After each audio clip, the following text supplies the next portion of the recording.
Commissioner of the Border Management Authority, Dr. Michael Masiapato, joins us for more. Dr. Michael, thanks very much for joining us here on SABC News. No, thank you very much, Flo. Good evening, and thanks for the invite. You're most welcome, sir. All right, let's discuss then this Border Ports Authority bill and what exactly it does seek to propose. I mean, we do understand that it's really all about a collective responsibility to prevent illegal entry and activities at the two different borders and at the ports. Let's talk about this particular bill. Yeah, so basically, I will say that during the date of the launch of the Border Management Authority on the 5th of October in Musina, you will remember that the two presidents had a conversation, and it was at that point where I interacted with my counterpart in the sidelines of that meeting, and we then agreed to have this meeting arranged before we hit the festive season. So indeed, the Zimbabwean government is in the process of developing a Zimbabwean Ports Authority bill. Their intention is to establish a border management authority type of an organization, which we have already established on our side. So part of the intention of the visit was to also learn some of the lessons in a way that we had already traversed ourselves as South Africa in the journey of establishing the Border Management Authority. You will note that most of the countries out there are also realizing that indeed the application of a multi-agency approach in as far as border management is concerned is very much problematic. When you have a number of departments, number of organizations that is working in the border environment, there's a lot of efficiencies. It is basically brings a lot of fragmentation, a lot of silos, and ultimately brings corruption. So it is on that basis that we had to share lessons, because when Zimbabwe succeeds in establishing a single authority like ourselves, we should be able to deal with the number of challenges that we have with our Zimbabwean counterparts in as far as border management is concerned. Yeah. I understand that the bilateral talks are, of course, ongoing. And then in terms of cooperation between South Africa and Zimbabwe, of course, with the aim to protect the respective national interests, is there a clear understanding, though, as to the how? It's all good and well to have all these conversations about how these borders need to be protected, but let's really get into the logistics as to how, because, this has failed many, many times in terms of, we've also been criticized about our porous borders and a lot of illegal activity ongoing on both sides. So are we yet at the point of establishing the how of it all? Yeah, remember the how of the whole thing has been already established by South Africa through the establishment and the ultimate inauguration of the Border Management Authority. So on that basis, the issue is fairly to help our counterparts on the Zimbabwean side to also achieve the same objective.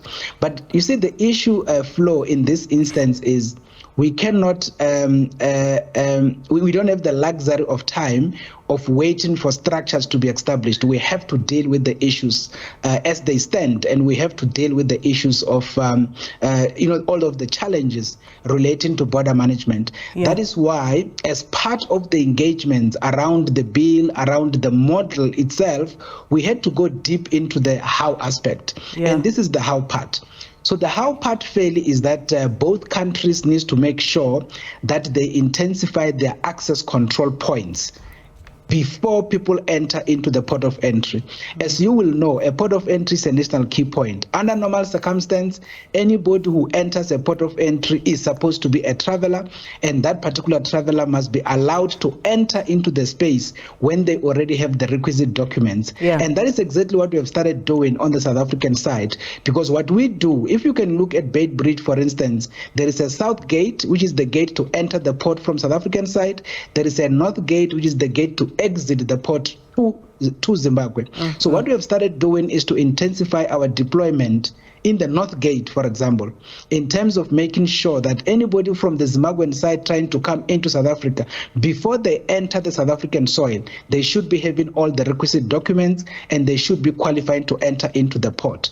That on its own starts to sanitize the port of entry, and it also reduces these bribery incidences where people will go before immigration officers, for instance, and go and pay and end up entering the country illegally. So that is basically the essence. But of course, we do know once we intensify access control in the port, some individuals will exit the port and try to go into the borderline. At that point, we are also present. Working with the SANDF, we have identified all the vulnerable areas and we have deployed statically there the border guards to make sure that people don't enter the Republic illegally whilst the SANDF does their patrols. Yeah, I can't leave this conversation without talking about what's been in the news recently. I mean, we're talking about access control, we're talking about border management, but the issue of the unaccompanied minors, unaccompanied children, we understand is to be addressed. They're trying to come through the Beitbridge border. These are some of the issues that, we're really sort of grappling with. And one wonders if, this proposed law, this bill would be helpful in terms of curbing this sort of situations. I mean, how did that situation happen in the first place? And on top of that, why was it initially red flagged as some sort of child trafficking by the Border Management Authority? There must have been something that they picked up. They wouldn't have just decided that this looks like child trafficking without having seen something that made them believe that this could have been a child trafficking situation. Now I understand that these children were, coming to see their parents who work in South Africa, but, it does seem that there's more to this. Yeah, maybe let's start at this point, Flo, that under normal circumstance, when we really work in the manner we are supposed to work, we are not supposed on the South African side to get people who arrive on the South African gate to enter into the South African soil for processing whilst they don't have documents at all. Because the first question will be, if these people arrived here, how did they pass on the Zimbabwean side? And that is basically the main question. And indeed, you are right. As part of this conversation, we had to bring in the colleagues from the departments of social development from both the South African side and also from the Zimbabwean side. Part of that delegation was to engage on this particular aspect. Yeah. But in terms of your question, how did it happen? Now, the issue here is, as I said, because we have started intensifying our access control on the North Gate, as I indicated, the buses arrived. And some people think it was just a convoy. It wasn't. This was an operation that started on Saturday afternoon until Sunday morning. So this was over time. It was not just a convoy. All of a sudden, they just appeared. It was over time as the people came into the port, when we were stopping the buses, screening the people who were entering to make sure they have documents, and that is how the children were actually discovered. Now, the reality of it is, again, Flo, we shouldn't necessarily be, caught up into concepts of whether this was trafficking or this was smuggling. You will, but it could have been trafficking, sir. It could have been trafficking, sir. I understand that the situation, maybe there was a mistake from the side of the Border Management Authority for red flagging it as human trafficking, but it could have been a human trafficking situation. This might be a different situation altogether. But, the fact of the matter is that could have been the situation.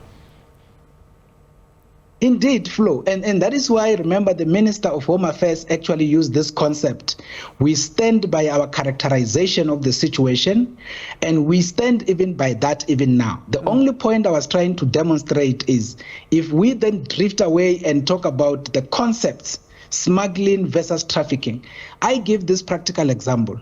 People will say, and that is basically what the definition is, a person who is trafficked is a person who is moved out of their will, is the person who is moved without a consent. The intention is, when the person arrives on the other side, could be used for child trafficking, could be used for sexual whatever issues and all of that. But now here we talk about a 5-year-old child as an example, who arrived at a port unaccompanied and no documents at all. And these are children that are sitting in a bus. So there's no any parent or any guardian or anything. The driver argues, I am taking these children to South Africa. So that already presents a characterization of trafficking, primarily because the child can be brought in on a 5-year and the person can be kept in a place for 10 years. When the person is 15 years, then they do whatever they want with that child, which then turns out to be trafficking, but after 15 years, as an example. So that is why those are concepts that we should not necessarily be caught up in. And you are very much right. It could have been trafficking. Now, the issue that it was parents who paid somebody and say, bring my child this side. There is no way a flow, even in terms of aircrafts, that you can have a 5-year-old arriving at a port in a conveyance like a bus saying that I'm going to South Africa. If we talk consent, how do we then expect a 5-year-old to be consenting, for instance, to be crossing the border by themselves? So those are the issues that we had to deal with. So today, we had to start addressing those issues and say, we should not have allowed a situation where something as serious as this has to be dragged into some statements that are now passing through and all of those issues, because it is a fact that what actually happened did happen, and those children had to be rescued. And that is why the Department of Social Development in Zimbabwe confirmed that we actually are busy in the process of reconciling those children with their families, and that process is ongoing. All right, thank you very much, Commissioner, for speaking to us this evening. Dr. Mike Masiapato, who's Commissioner and Chief Executive Officer of the Border Management Authority, of course, talking to us on the back of the Border Ports Authority bill, as those bilateral talks are currently ongoing between authorities in South Africa and Zimbabwe.